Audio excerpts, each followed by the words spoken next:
ഏവർക്കും നമസ്കാരം. മെയ് മാസത്തിൽ 12 രാശിജാതർക്കും അതിലെ 27 നക്ഷത്രജാതർക്കും അനുഭവത്തിൽ വരാവുന്ന ഒരു മാസത്തെ ഫലങ്ങളാണ് ഇന്ന് നാം ഇവിടെ വിശദമായി വിശകലനം ചെയ്യുന്നത്. മെയ് മാസത്തിൽ 3 വലിയ ഗ്രഹമാറ്റങ്ങൾ സംഭവിക്കുന്നുണ്ട്. ആദ്യത്തേത് മെയ് മാസം 14-ാം തീയതി സംഭവിക്കുന്ന വ്യാഴമാറ്റമാണ്. രണ്ടാമത്തേത് രാഹുവിന്റെയും മൂന്നാമത്തേത് കേതുവിന്റെയും രാശിമാറ്റം ആകുന്നു. രാഹുകേതുക്കൾ മെയ് മാസം 18-ാം തീയതിയാണ് രാശി മാറുന്നത്. പ്രബലരായ ഈ ഗ്രഹങ്ങളുടെ രാശിമാറ്റം ചിലർക്ക് അനുഗ്രഹവർഷം ഏകുമ്പോൾ മറ്റു ചിലർക്ക് അത് ദോഷങ്ങളെ നൽകാം. അപ്പോൾ മെയ് മാസത്തെ ഗ്രഹങ്ങളുടെ സഞ്ചാരം നമുക്കൊന്ന് പരിശോധിക്കാം.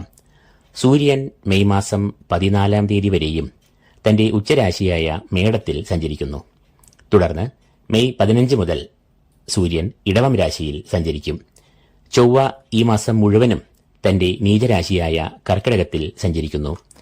ബുധൻ മെയ് മാസം 6-ാം തീയതി വരെയും മീനത്തിൽ സഞ്ചരിക്കുന്നു.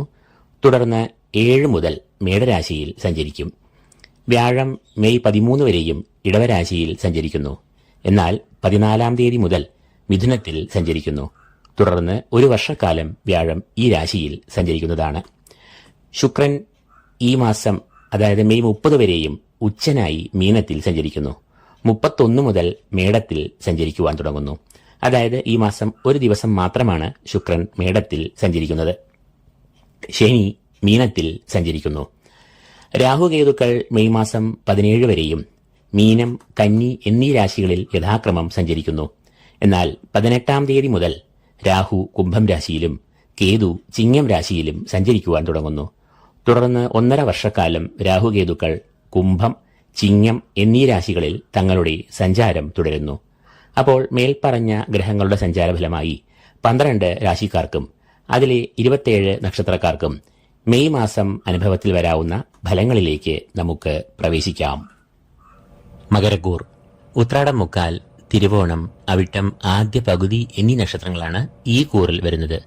സൂര്യൻ ഈ കൂറുകാരുടെ 4, 5 എന്നീ ഭാവങ്ങളിൽ കൂടിയാകും ഈ മാസം സഞ്ചരിക്കുക.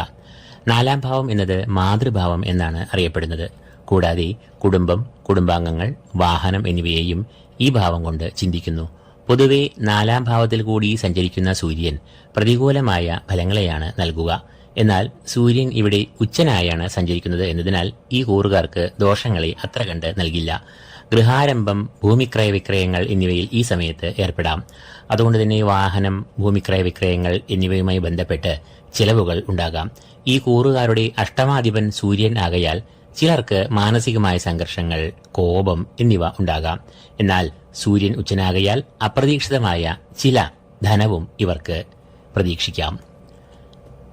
എന്നാൽ മെയ് മാസം 15-ാം തീയതി മുതൽ ഈ കൂറുകാരുടെ 5-ാം ഭാവത്തിൽ കൂടി സഞ്ചരിക്കുന്ന സൂര്യൻ ഈ കൂറുകാർക്ക് പ്രതികൂലമായ ഫലങ്ങളെ നൽകും. 5-ാം ഭാവം സന്താനം, വിദ്യ, ബുദ്ധി, ആശയവിനിമയം എന്നിവയെ എല്ലാം കുറിക്കുന്ന ഭാവമാകയാൽ ഈ ഭാവത്തിൽ കൂടി സൂര്യൻ സഞ്ചരിക്കുമ്പോൾ അത് സന്താനങ്ങൾക്ക് ആരോഗ്യപരമായ ചില ക്ലേശങ്ങൾ, വിദ്യാതടസ്സം, തീരുമാനങ്ങൾ എടുക്കുന്നതിൽ താമസം, വീഴ്ച, ആശയക്കുഴപ്പങ്ങൾ എന്നിവയെ സൃഷ്ടിക്കാം. കൂടാതെ മാനസികമായും സംഘർഷങ്ങൾ ഈ സമയത്ത് അധികരിച്ച് നിൽക്കാം.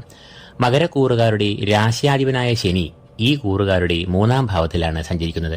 3-ാം ഭാവം എന്നത് സഹോദരഭാവം, ശൗര്യഭാവം എന്നിങ്ങനെയെല്ലാം അറിയപ്പെടുന്നു. ശനി ഈ 3-ാം ഭാവത്തിൽ സഞ്ചരിക്കുമ്പോൾ അത് ബന്ധുഗുണം, സഹോദരഗുണം, സുഹൃത്തുക്കളുമായി ഏറെ നല്ല ബന്ധം, സമൂഹത്തിൽ നല്ല പേര്, നേതൃഗുണം, അംഗീകാരം എന്നിവയെല്ലാം ഉണ്ടാകുന്നു.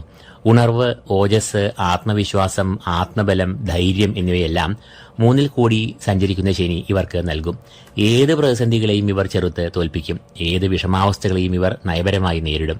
ശത്രുക്കൾ പോലും ഇവരുടെ മിത്രങ്ങളായി മാറും. കർമ്മരംഗത്ത് ഇവരുടെ പ്രവർത്തന ശൈലിയും ഊർജ്ജവും മേലധികാരികളുടെ പ്രശംസയ്ക്കും അംഗീകാരത്തിനും ഇട നൽകും. കൂടാതെ ശാരീരികമായി നല്ല ആരോഗ്യപുഷ്ടി, മാനസികമായ സന്തോഷം, സാമ്പത്തികമായ അഭിവൃദ്ധി, ധനാഗമം, ബിസിനസ്സിൽ ലാഭം, കാര്യവിജയം, അഭീഷ്ടസിദ്ധി എന്നിവയെല്ലാം രാശ്യാധിപനായ ശനി ഇവർക്ക് നൽകും.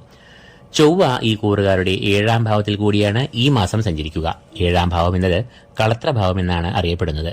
പ്രണയം, വിവാഹം, ദാമ്പത്യബന്ധം എന്നിവയെല്ലാം ഈ ഭാവം കൊണ്ട് ചിന്തിക്കുന്നു.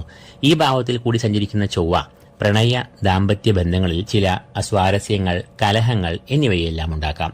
കൂടാതെ ഉദരവ്യാധികൾ, മറ്റ് ശാരീരികമായ ക്ലേശങ്ങൾ എന്നിവയെയും ചൊവ്വ ഉണ്ടാക്കാറുണ്ട്.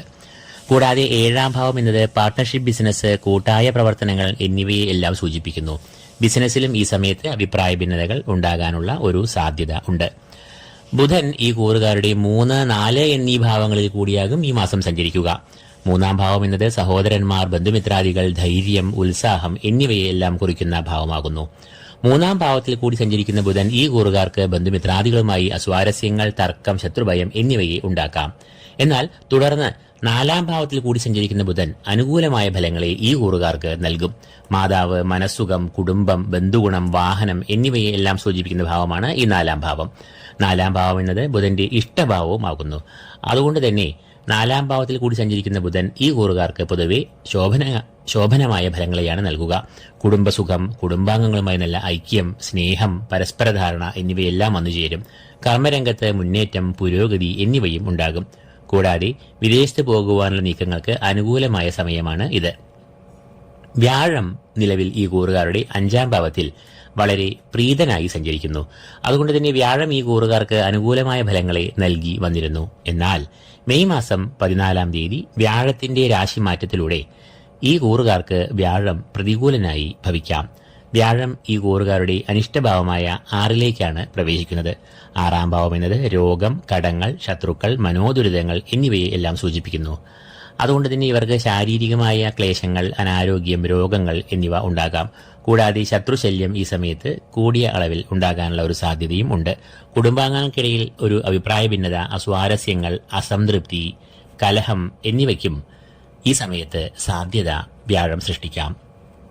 വ്യാഴം ഇവർക്ക് പ്രതികൂലനായി മാറുന്നുവെങ്കിൽ ശുക്രൻ ഈ കൂറുകാർക്ക് ഏറ്റവും അനുകൂലനായി ഈ മാസം സഞ്ചരിക്കുന്നു. ശുക്രൻ ഈ കൂറുകാരുടെ 3ാം ഭാവത്തിൽ കൂടി ഉച്ചനായി ഈ മാസം സഞ്ചരിക്കും. സഹോദരഭാവം, പരാക്രമഭാവം എന്നിങ്ങനെയെല്ലാം അറിയപ്പെടുന്ന ഈ ഭാവത്തിൽ ശുക്രൻ ഏറെ അനുകൂലനാകുന്നു. സഹോദര ഗുണം, ബന്ധുമിത്രാദികളുമായി നല്ല ബന്ധം, സമൂഹത്തിൽ നല്ല പേര്, ശത്രുവിജയം എന്നിവയെല്ലാം ശുക്രൻ 3ൽ കൂടി സഞ്ചരിക്കുമ്പോൾ വന്നുചേരും. കൂടാതെ ശുക്രൻ ഈ കൂറുകാർക്ക് ആത്മവിശ്വാസം, ശൗര്യം എന്നിവയെ പ്രദാനം ചെയ്യും. അതുകൊണ്ട് തന്നെ ഏത് പ്രതികൂല സാഹചര്യങ്ങളെയും ഇവർ തരണം ചെയ്യും. അത്ര ആത്മബലവും മനോബലവും ഇവർക്ക് സിദ്ധിക്കും. തൽഫലമായി ഒരിക്കലും വിജയത്തിൽ എത്തില്ല എന്ന് മുദ്രകുത്തിയ പ്രവർത്തികൾ പോലും ഈ കൂറുകാർ ലക്ഷ്യത്തിൽ എത്തിക്കും. ഔദ്യോഗികപരമായും കുടുംബപരമായും സാമൂഹികമായും എല്ലാം ഏറെ ഗുണാനുഭവങ്ങൾ, ക്ഷേമം എന്നിവ ഇവർ ഇക്കാലത്ത് പുലർത്തും. നേതൃഗുണം, പാടവം എന്നിവ ഇവർക്ക് ഏറെ വർദ്ധിക്കുകയും ചെയ്യും. രാഹു നിലവിൽ ഈ കൂറുകാരുടെ 3ാം ഭാവത്തിലാണ് സഞ്ചരിക്കുന്നത്. ആ രാഹു മെയ് 18ാം തീയതി ഈ കൂറുകാരുടെ 2ാം ഭാവത്തിലേക്ക് പ്രവേശിക്കുന്നു. 2ാം ഭാവം എന്നത് രാഹുവിന്റെ അനിഷ്ടഭാവം ആകുന്നു. 2ാം ഭാവം എന്നത് ധനസ്ഥാനമെന്നും വാക്സ്ഥാനമെന്നും അറിയപ്പെടുന്നു. അതുകൊണ്ട് തന്നെ രാഹു 2ൽ സഞ്ചരിക്കുമ്പോൾ പ്രധാനമായും സാമ്പത്തികമായ ചില പ്രതിസന്ധികളെ നൽകാമെന്ന് അറിയുക. ധനക്ലേശം, അപ്രതീക്ഷിതമായ ധനനഷ്ടം, അമിതമായ ചെലവുകൾ എന്നിവയെ 2ലെ രാഹു ഉണ്ടാക്കാം. അതിനാൽ വലിയ അളവിൽ ധനനിക്ഷേപം നടത്തിയുള്ള ഒരു പ്രവർത്തികൾക്കും ഈ സമയത്ത് മുതിരാതെ ഇരിക്കുകയാണ് നല്ലത്. കൂടാതെ 2ാം ഭാവം വാക്സ്ഥാനം എന്നും അറിയപ്പെടുന്നതിനാൽ രാഹു ഈ ഭാവത്തിലൂടെ സഞ്ചരിക്കുമ്പോൾ അത് വാഗ്ദോഷം, ദുർഭാഷണം എന്നിവയെ സൃഷ്ടിക്കാം. അതുകൊണ്ട് തന്നെ ഈ കൂറുകാർ തങ്ങളുടെ വാക്കുകളിൽ നല്ല സംയമനം, മിതത്വം എന്നിവ പാലിക്കുക. അടുത്തതായി കേതുവിന്റെ നില നോക്കാം. കേതു ഈ കൂറുകാരുടെ 8ലേക്കാണ് പ്രവേശിക്കുക. 8ാം ഭാവം എന്നത് കേതുവിന്റെ ഇഷ്ടഭാവം അല്ല. 8ാം ഭാവം എന്നത് ആയുർഭാവം, ആരോഗ്യം, ശരീരം എന്നിവയെ കുറിക്കുന്നു. തൽഫലമായി 8ലൂടെ സഞ്ചരിക്കുന്ന കേതു ശാരീരികമായ വൈഷമ്യങ്ങൾ, അനാരോഗ്യം, അതുമൂലമുള്ള ചെലവുകൾ, മാനസികമായ സംഘർഷങ്ങൾ എന്നിവയെ എല്ലാം വരുത്താം. എന്നാൽ നിഗൂഢ വിഷയങ്ങൾ പഠിക്കാനുള്ള താല്പര്യവും ഈ സമയത്ത് കേതു ഈ കൂറുകാർക്ക് നൽകും. അപ്പോൾ മകരക്കൂറുകാർക്ക് ഈ മാസം രാശ്യാധിപനായ ശനിയും ശുക്രനും ഏറ്റവും അനുകൂലമായ ഫലങ്ങളെ നൽകി സഞ്ചരിക്കുന്നു. സൂര്യൻ, ബുധൻ എന്നിവർ ഭാഗികമായി ഗുണഫലങ്ങളെ നൽകുകയും ചെയ്യുന്നു. മാസത്തിന്റെ 2ാം പകുതി മുതൽ വ്യാഴം അനിഷ്ടനാകുന്നു. രാഹുവും കേതുവും ഇവർക്ക് പ്രതികൂലർ ആകുന്നു.